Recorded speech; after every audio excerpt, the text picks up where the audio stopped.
మగవాడి జీవితంలో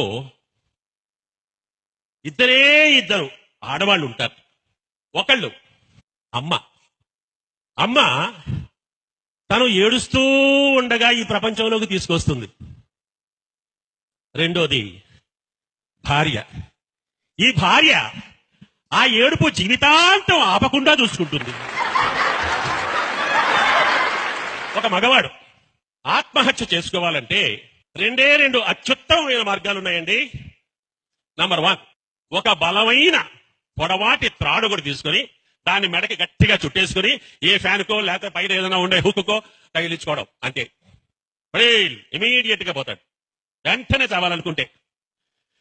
లేదు, మెల్లమెల్లగా మెల్లమెల్లగా మెల్లమెల్లగా చావాలనుకోండి, ఒక సన్నని పసుపు తాడు ఏ పిల్ల మెడలోనైనా కడితే చాలు.